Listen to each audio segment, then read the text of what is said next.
Alright, hello April Bruise Day volunteers! Thank you so much for signing up to help out at this event. My name is Sadie Holwigner. I am the Assistant Director at Max Higbee Center, and I am also the Volunteer Coordinator for April Bruise Day. And my name's Kate Whiteside. I will be an event planner at April Bruise Day, and I am the Executive Director here at Max Higbee Center. For those of you that don't know, April Bruise Day is a Pacific Northwest beer festival. This year we have 70 breweries, which means over 140 beers. We're expecting 4,500 attendees, and this event needs 350 volunteers to make happen. We have 1 hour to set up this event from 4:30 to 5:30. So thanks for coming out. We really need all of you to show up to make this event possible. And this event, it benefits Max Higbee Center, and we provide community-based recreation programs for teens and adults with developmental disabilities. And our programs allow people to build friendships, to recreate, to build healthy lifestyles, and to have fun. And April Bruise Day raises over 50% of our annual revenue. So we would not have Max Higbee Center without April Bruise Day. It's a big deal. So thank you for helping out. And I'm actually going to give a code phrase right now that will be part of your test later. Inclusion matters, because it does. So as volunteers, what should you bring day of? You have to bring your ID, whether you are freshly 21 or if you are in your 60s and volunteering. We need to see your ID. Doesn't matter how old you are. Please also wear comfortable shoes and weather-appropriate clothing. This is a rain or shine event, so if you're outside or in the beer garden or something, you might get a little wet, but let's all hope for the sun. If you are a pourer, you have to bring your mass permit and have it on your person day of. If you don't, then you cannot pour at this event. What not to bring? Anything else?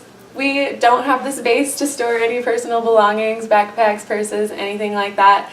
So if you cannot keep it on your person, then please do not bring it.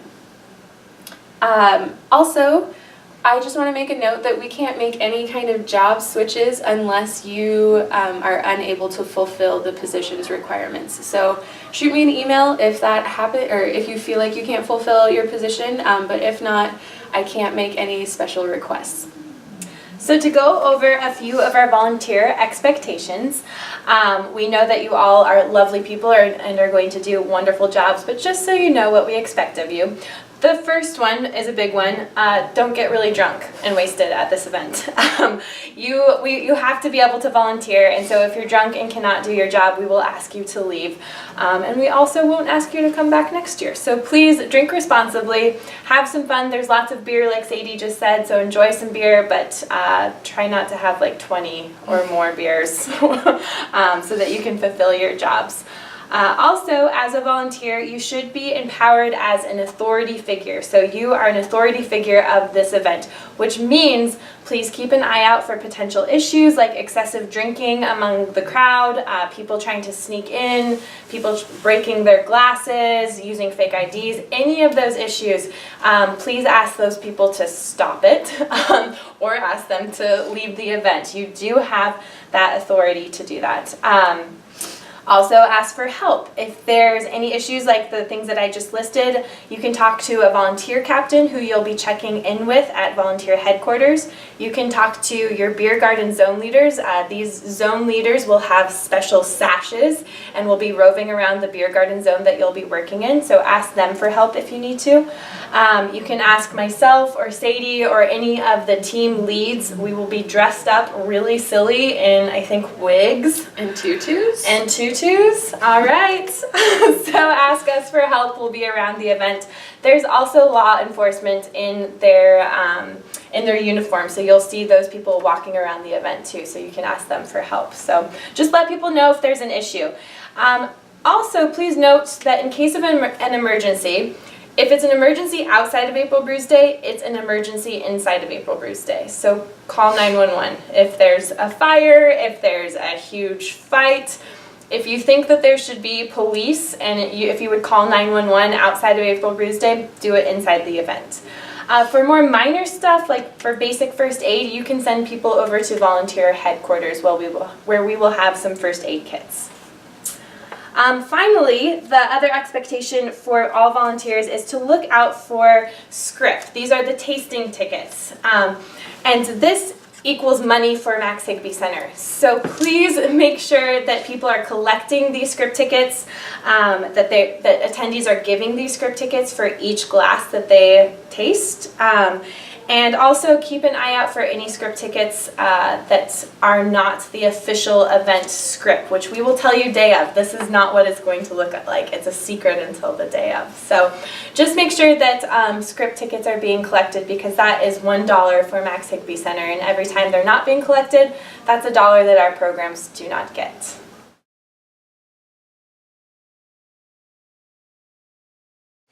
Second shift volunteers are able to check in as early as 6:30 p.m. through the volunteer entrance to enjoy the event for an hour. Second shift volunteers must check back in with volunteer headquarters at 7:30 to receive their event job and any kind of event supplies that you may need. You will then go and relieve the first shift volunteers between 7:30 and 8 o'clock. After your position is over, which will be around 10 o'clock, depending on whether or not the brewery ran out of beer or your position, you'll head back to volunteer headquarters and receive your takedown job or cleanup job. You are expected to stay for all of cleanup. Please do not leave until you get the all clear. If you stay until the very end and get the all clear, you will receive an April Brews Day growler filled with April Brews Day beer. That's what it'll be filled with. Yep. So, what a great perk, second shifters. We really need you to stay for cleanup, and thank you so much for doing so. It goes really fast if we all stick around and pitch in. If you all leave, then it's me and Sadie sweeping Depot Market Square, and that's a bummer. No fun at all.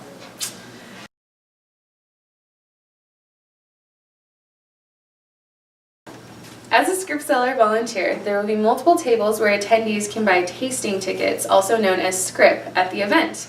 At all of these locations, except at the merch table, there will be Max Higby Center information.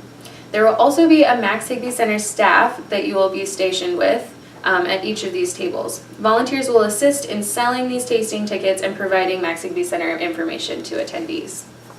So at the event, attendees exchange 1 Scrip for 1 sample of beer. VIP get 7 Scrip with their cups and admission, and general admission get 5 Scrip with their admissions.